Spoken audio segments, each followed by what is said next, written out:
The ritual chamber of Luminara glowed with soft silver light, calm and quiet like a peaceful dream. Scifi stood in the center, her long cloak drifting around her feet. Ancient symbols floated on the walls, each one older than any human civilization. This was where immortality was given to every Luminari at birth. And this was where it could be taken away. Rowan stood near the doorway, unsure if he was allowed to enter. His heart beat painfully as he watched her prepare for something he barely understood. He knew the choice was heavy. He knew it would change her life forever. And he wished he could take the weight from her shoulders, even for a moment. Scifi, Rowan whispered, taking a step forward. You don't have to do this. She turned slowly, her silver eyes warm but steady. Yes, I do.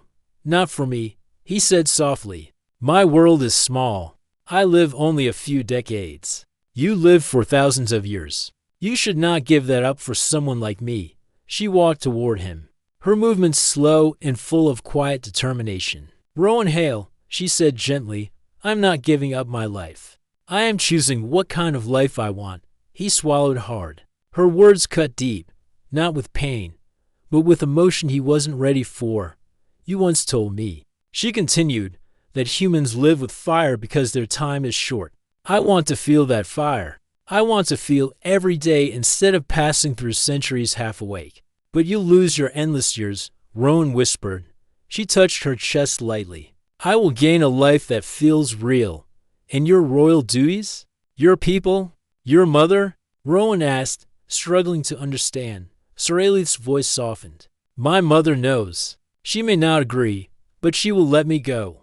And my people, they will survive without me. They have survived since ancient ages. But you? She stepped closer, her voice trembling just a little. You changed something inside me. You showed me courage I never knew. You showed me what it means to care, even when the future is uncertain.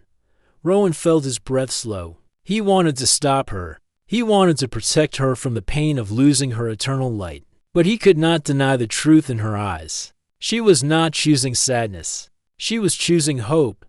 The high priest entered the chamber, glowing softly. Princess Scifi, he said, are you certain of your decision? Scifi nodded. I am. The priest turned to Rowan. Human, you may stay if she wishes it. Scifi nodded again, silently asking Rowan to remain. Rowan stepped closer, taking her hand gently. Her hand was warm, glowing slightly from the light of the chamber. The ritual began. Soft light rose from the floor, wrapping around Scifi gently. The symbols on the walls brightened, forming a circle of shifting stars. Her hair lifted slightly, floating as if caught in a breeze that did not exist. The glow round her body pulsed gently, like a heartbeat. Rowan watched with wide eyes. Unable to look away, the high priest raised his hands. Let the eternal light return to the core. Let the mortal heart awaken. Scifi closed her eyes. Rowan felt her fingers tighten around his.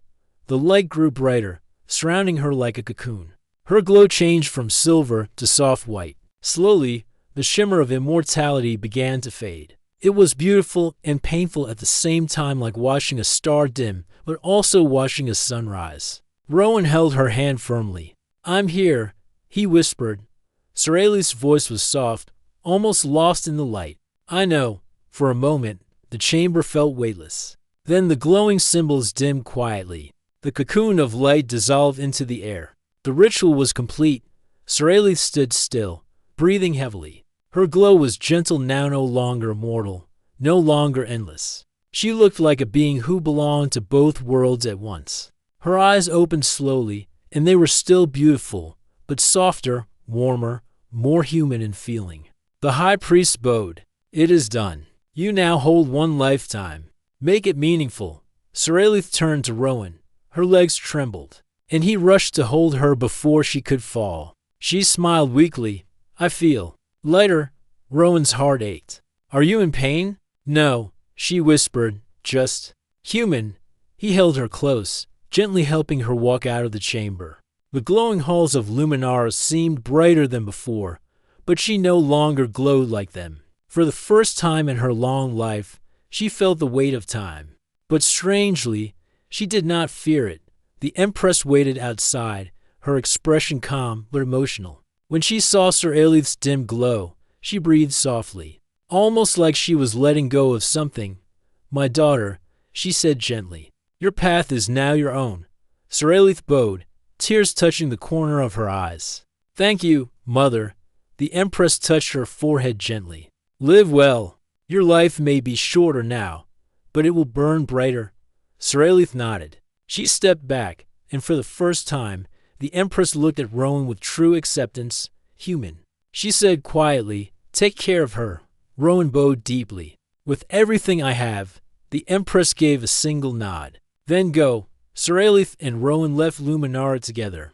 Their small human ship, Silver Reach, waited for them. As they stepped aboard, she felt a soft sadness leaving her ancient world behind, but also a deep excitement, like stepping into a new sunrise.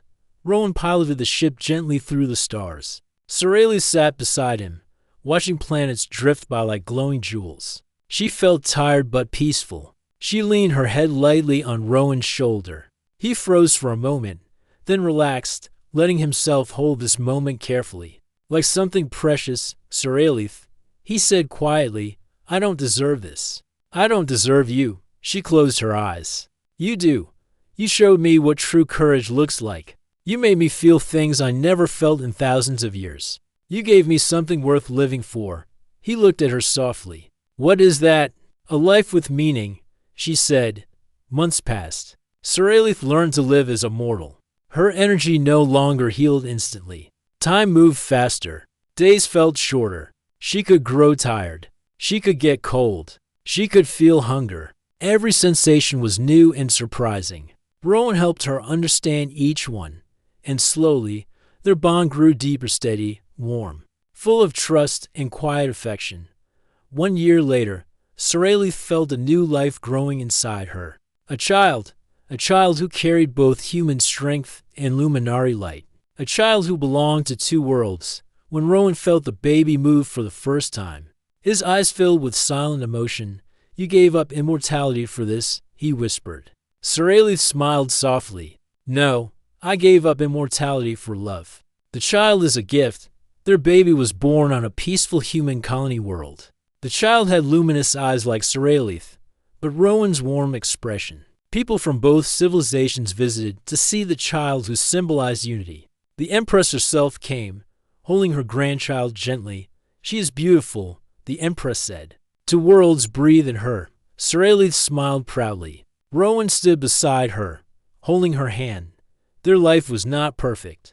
Days moved fast. Years passed quickly. Rowan grew older, his hair turning faintly gray. Sir Aelith aged much slower due to her remaining Luminari energy. But she knew time would catch her eventually, yet neither feared the future. Because the life they built together was full of joy, full of meaning, full of love that touched two worlds. And every night, when Sir Aelith watched Rowan sleep, she whispered the same words, "A mortal life is enough." Because you were in it, her immortality had once defined her. Now, love did, and she never regretted her choice, not even for a moment. Sir Aelith returned to her home world of Luminara with Rowan after their long mission. The shining towers of her planet rose like silver mountains, glowing softly with eternal light.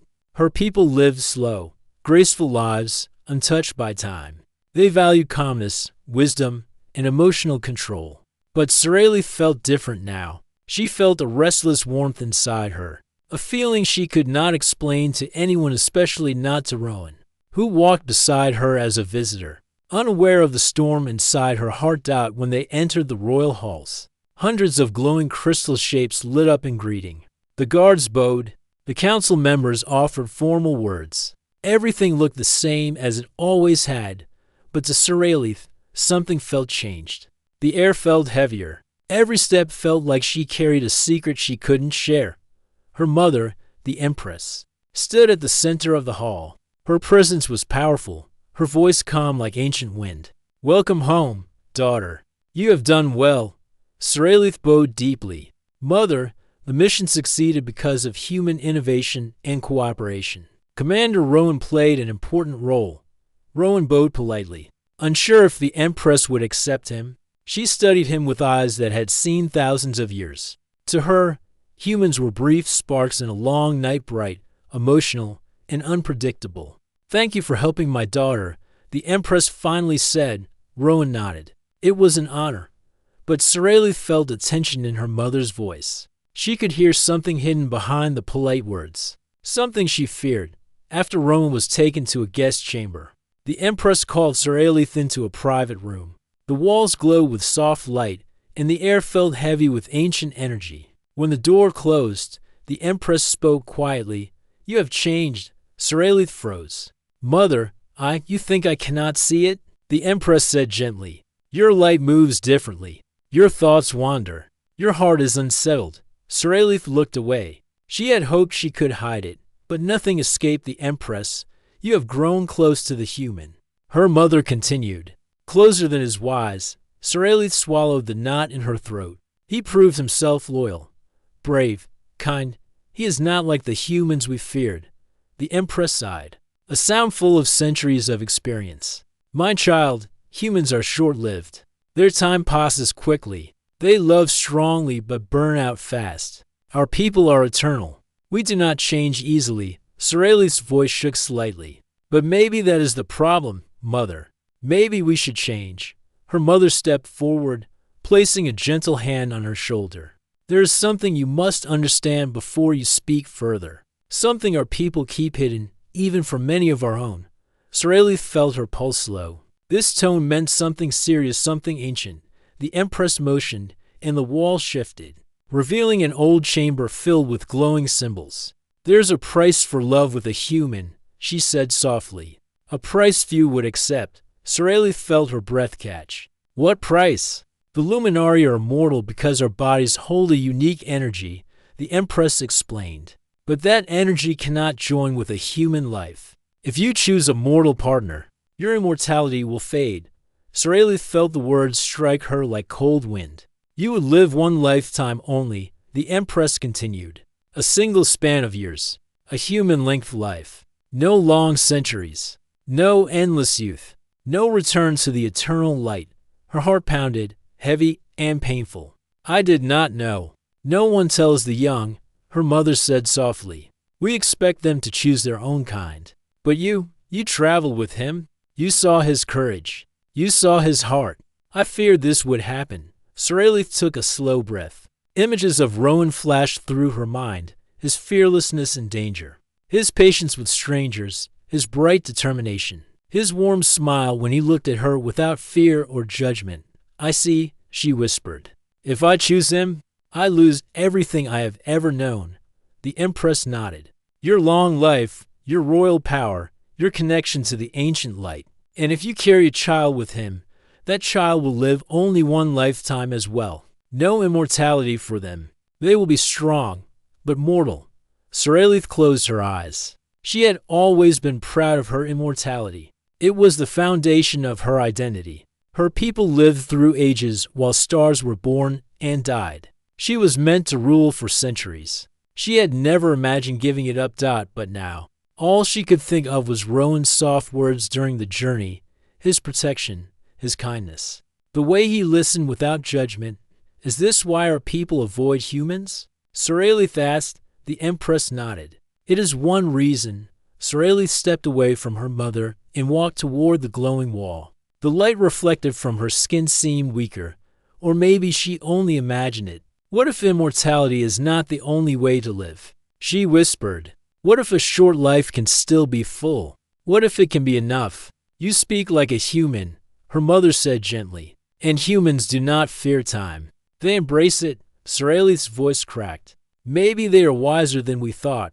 Later that night, Seralie stood on a high balcony, looking at the stars that had shined over her world for thousands of years. Rowan stood below in the quiet garden, unaware of her inner struggle. He walked slowly, taking in the glowing flowers and crystal pathways with childlike wonder. He did not know that she watched him. He did not know that her heart was breaking. Quietly, he did not know that she faced a choice that would change everything. Her mind kept returning to one moment from their journey. Rowan saying humans fight hard because their time is short. They do not waste a day. They do not hide behind centuries.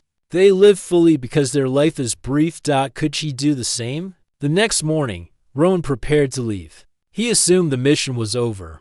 Their worlds would drift apart again, just as before. He did not try to convince her otherwise. He respected her duty. He respected her silence. When Sir arrived to see him off, he stood waiting near the transport platform, his bag on his shoulder, the wind lifting his hair. He bowed slightly. "Princess, thank you for everything." Sir opened her mouth to speak, but her voice caught. She forced herself to breathe. "Rowan," she said softly. He looked at her, surprised. She rarely used his name without titles. "You are leaving," she said. "Do you want to?" Rowan hesitated. "It isn't about want. You have your world. I have mine. You are royalty. I'm just—" "Do not say that," she whispered sharply. Rowan blinked. "Say what?" "That you are just anything." Her voice trembled. "You are more than you think." He stared at her quietly. The wind blew between them. For the first time, Sir let her mask fall. Her proud, calm expression broke, revealing a softness she never showed anyone. "You should not go," she whispered. Rowan's heart pounded. He stepped closer. "Sir what are you saying?" She swallowed hard. "I do not want you to leave." He looked shocked, almost afraid to believe it. "But your people, your future, I don't fit in your world." Sir shook her head.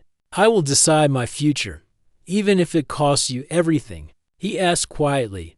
Her eyes shine, full of unspoken truth. "It is not everything," she whispered. "If it leads me to you." Rowan froze. He could not move. He could not speak. Then Sir stepped forward, her voice barely a breath. "I choose you." "Rowan Hale," she said. "I choose a mortal life. I choose a future with you, not because I must, but because I want to." In that moment, the decision was made. She would give up her immortality. Not for duty, not for peace, not for tradition. After the attack on the station, Sir found it harder to ignore Rowan Hale. She kept telling herself the reason was simple. He had saved her, so she needed to understand him better. But the truth was deeper. Something about that moment, his fearless charge toward the creature. His refusal to step back even when injured stayed in her thoughts like a quiet spark. That refused to fade. The Starborn Court asked her to continue the peace mission, and humans requested that Rowan join her for a special assignment. A dangerous star plague had spread across several neutral planets. Humans had created a cure, but they needed someone from the Luminari to help deliver it through unstable star routes. Sir was chosen for her knowledge of ancient paths. Rowan was chosen for his experience with crisis missions. When she received the news, Sir stared at the message for a long time. Working with a human she once disliked was one thing. Traveling alone with him across unknown space was another. But she accepted the mission. Her mother, the Empress, trusted her judgment.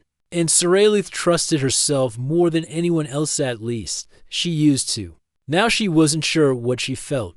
2 days later, she stood beside Rowan in the docking bay. He wore a simple pilot suit, carrying a small bag on his shoulder. She wore a light royal cloak, glowing faintly with her people's energy. Humans around them rushed to finish repairs, load supplies, and secure the cure. Rowan turned toward her. "Ready, princess?" She didn't like how her heart reacted to his voice. "Yes," she said calmly. "We will complete this mission quickly." Rowan smiled slightly. "We'll do our best." They boarded the small human starship named Silver Reach. It was nothing like the smooth crystal vessels of the Luminari. The walls were metallic, the lights bright, and the engine hum was louder than she preferred. But the ship was fast and built for danger. Rowan moved through with ease, checking controls, adjusting settings, and preparing for launch. Sir sat quietly, watching him. She never realized how much effort humans put into every small task. Her people performed actions slowly and calmly, often with the help of ancient energy. But humans worked with their hands, with tools, with quick decisions. "We're leaving," Rowan announced as he ignited the engines. The ship lifted, turned toward a distant star path, and shot into space. For the first few hours, they spoke very little. Sir spent her time reading star maps and calculating safe routes. Rowan monitored the engine and flight systems. But even in silence, she felt his presence steady, warm, and somehow grounding. When they passed through a region filled with broken asteroids, Rowan maneuvered the ship with sharp precision. Sorelli felt impressed despite herself. "You are skilled," she said softly. Rowan glanced at her. "This ship saved my team many times. I learned how to fly it like it's part of me." "It shows," she replied. Their conversation ended. But something had shifted. They were slowly learning to understand each other. Hours later, they reached a sector known for unstable energy storms. Sorelli took control of the star path navigation. "We must move slowly here," she said. "The storms can pull the ship apart." Rowan nodded. "Tell me what you need." She guided him through the storm. Every time she gave instructions, Rowan reacted instantly and precisely. Where her people relied on ancient knowledge, Rowan relied on instinct and experience. Together, they balanced each other. At one point, the ship tilted dangerously. Sorelli gripped the console. Rowan steadied the controls with both hands. "Hold on," he said. He pushed the thrusters just as she predicted a weak spot in the storm. The ship slipped through a narrow space between two energy waves. When they finally escaped, Rowan let out a long breath. "That was close." Sorelli looked at him with new respect. "Without your speed, we would not have made it, and without your knowledge, we wouldn't even know where to fly," he answered. For the first time, they shared a small smile. During the long journey, they talked more. Sorelli asked why humans fought so hard even when they had short lives. Rowan explained that every day mattered because humans didn't know how many days they had. He talked about how humans loved strongly, protected their families, and built futures even if they might never see them completed. His words made her chest feel tight. Her own people lived for thousands of years, but they rarely experienced life with the same intensity. Time passed slowly for them, and emotion often grew dull. "You humans burn brightly," she said quietly one evening as they sat by the observation window. Rowan looked at her, confused. "Is that good?" "It is." "Admirable," she answered. Their mission continued for several days. They delivered the first cure to a world where people had grown weak. And Sorelli saw Rowan helping strangers with gentle patience. He carried supplies, comforted frightened children, and worked until he could barely stand. He never stopped, even when tired. His determination surprised her again and again.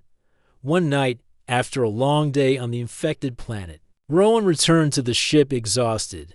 The reactor began malfunctioning right after they left orbit. Lights flickered. Systems failed one by one. Rowan rushed to the engine room. "I'll fix it," he said. "I will assist," Sorelli offered. He shook his head lightly. "The radiation level is rising. Your body is not used to it. Stay near the doorway." But she refused to stand back. She held a small glowing crystal from her people and energy stabilizer, while he repaired the damaged circuits. She used her crystal to balance the energy flow. For hours, they worked side by side. Sweat on Rowan's forehead and soft light glowing around Sorelli's hands. At one point, Rowan's arm trembled from exhaustion. Sorelli stepped closer and held one of the tools steady for him. "You should rest," she said. "So should you," he replied. "But you keep going," she whispered. He looked at her with tired eyes. "Because lives depend on us." When the reactor finally stabilized, Rowan collapsed against the wall, breathing hard. Sorelli sat beside him, her glow dim from effort. "We make a good team," he said with a soft smile. She looked away quickly, unsure how to respond. Her heart felt warm, an unfamiliar feeling for someone who had lived for centuries without change. Over the next days, they completed their mission. They traveled through danger zones, helped multiple worlds, and grew closer without realizing it. Their arguments became lighter, their conversations longer.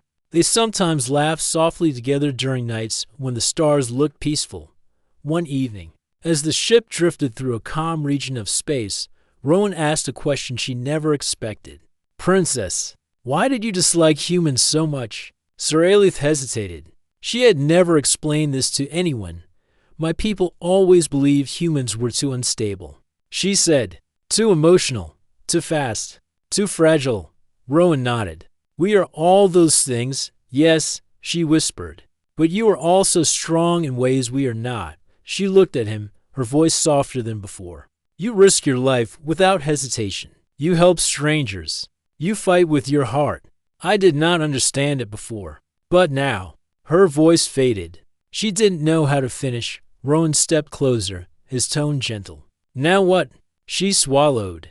Now I see that I judged wrongly. He gave a small smile. I used to think your people were distant, cold, hard to understand. But you're different. The word made her heart beat faster. Not because he meant anything beyond respect, but because for the first time someone saw her. Not her title, not her glow, not her immortality, but her. Their last delivery took them to a world affected by severe storms. The landing was rough, and Rowan had to make fast choices. She guided him with her calm voice, and he trusted her completely. When they finished their mission and prepared to return home, Scifi stood beside Rowan on the ship's ramp. The wind blew round them, carrying dust and light. Rowan looked at her with quiet appreciation. You were incredible on this mission, he said. So were you, she replied. They stood quietly, staring at the distant horizon. The world felt different now, more open, more uncertain, and somehow more hopeful. Scifi realized something that frightened her more than any cosmic creature. She no longer despised Rowan Hale. Now, she wanted to understand him even more. Scifi of the Starboard Court walked across the shining crystal floor of the station's meeting hall. Her steps light but filled with quiet pride. She was an alien princess of an ancient race known as the Luminari, a people who lived for thousands of years and almost never changed.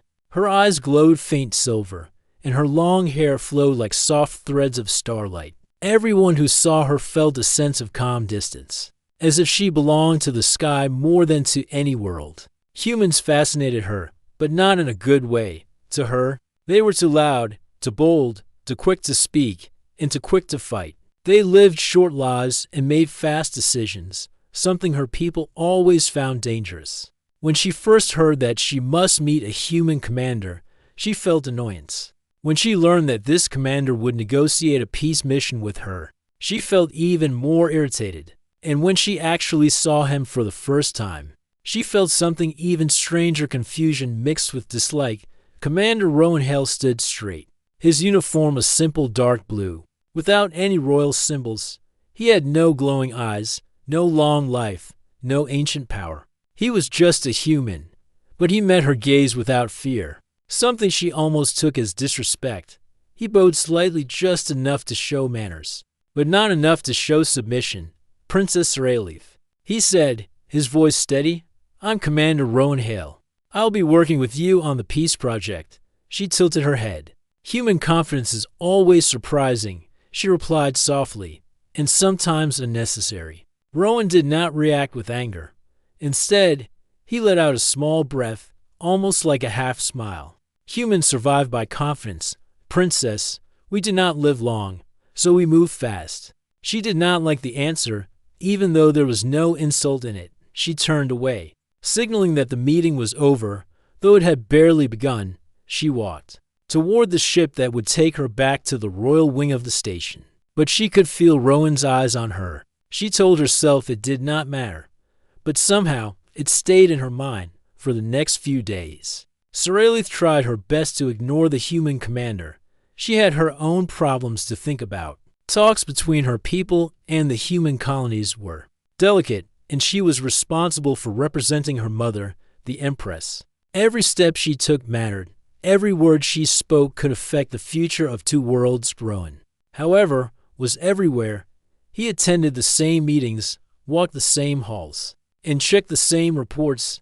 He always seemed busy, always working, always moving, unlike her people who often acted slowly and calmly. It irritated her even more that he refused to show fear of her. Most beings stepped back when they saw a Luminari, but Rowan only showed respect, not fear.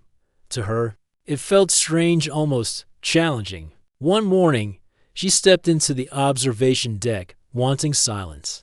But Rowan was already there, looking at the twin stars outside the station window. She sighed loudly enough for him to hear. He turned. I didn't know the spot was reserved, princess. I can leave. She almost said yes, but something in his voice stopped her. It was calm, but not defensive. He spoke as if he simply wanted peace, not victory. You may stay, she said finally. It is a large room. He nodded and returned his gaze to the stars. For a long moment, they stood without talking. Surprisingly, the silence did not feel uncomfortable. It was almost peaceful. Then the station lights flickered. At first, Scifi thought nothing of it, but the alarms that followed made her tense. A deep, metallic warning echoed through the air. Station breach detected.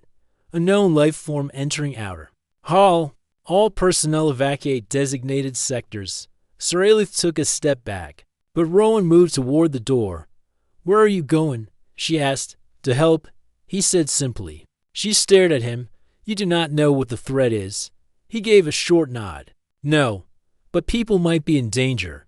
Then he ran toward the danger without hesitation. Her heart tightened with disbelief. Humans, she had heard, were fearless to the point of foolishness. But seeing it with her own eyes made it real. He wasn't acting brave to impress anyone. He simply reacted, as if saving others was part of his nature. Her guards rushed into the observation deck. Princess, please come with us. There may be danger. She followed them reluctantly, but her mind stayed with Rowan. She wondered if he would return. She wondered if he would be injured. She wondered why she cared at all. The hallways grew darker as emergency lights turned on. She sensed something wrong, and unfamiliar energy, cold and sharp. The guards moved quickly, guiding her away from the sound of roaring metal and distant shouts. But then a violent shake hit the station. One guard fell, injured. The others looked unsure of what to do. A second alarm screamed, louder than before. And then Scifi saw it, the creature. It was large, formed of black, twisted shapes, sliding across the metal floor as if made of shadows. It rushed toward them. Her guards stepped forward. But the creature knocked to a side with frightening speed. Scifi froze. Her people rarely fought directly. They used energy shields and controlled environments. But here, in a narrow hall with flickering lights, she felt vulnerable. The creature lunged toward her, but something slammed into it first. Rowan. He crashed into the creature with full force, shoving it against the wall. He did not think. He simply acted. He pulled one guard to safety, then blocked the creature's path with his body. His arm bled from a deep cut, yet he didn't stop. Move, he shouted at Scifi. Get back. She felt her breath catch. He was fighting without armor, without energy shields, without fear. Every time the creature attacked, he pushed one of the guards out of the way. He fought like a man who valued every life but his own. Her guards finally recovered and drove the creature away with powerful energy blasts. It retreated down the hallway, screeching in frustration. When it was gone, Rowan leaned against the wall, breathing heavily. Scifi walked toward him slowly. She could see pain in his eyes, but he tried to hide it. You are injured, she said softly. Rowan wiped the blood from his arm. Just a scratch. Your guards needed help. You saved them, she whispered. You protected me. He shrugged lightly. Anyone would have. No, she replied. Not anyone. For the first time in her long life, she felt something shift inside her. Humans were short-lived, but they acted with a strength she did not understand. Rowan had protected her without hesitation. He risked his life for guards he barely knew. He fought a creature twice his size with nothing but determination. She had disliked him. She had judged him. She had believed he was reckless. Now she saw something else. Courage, loyalty, heart, and something she could not name yet. Later, when medics arrived and the halls became safe again, Scifi stood alone, thinking about the human she once despised. His bravery echoed in her mind like a quiet fire. Something had changed. She did not know what it meant, but she knew one truth. This human was not ordinary. And something deep inside her, something ancient and quiet, had begun to wake.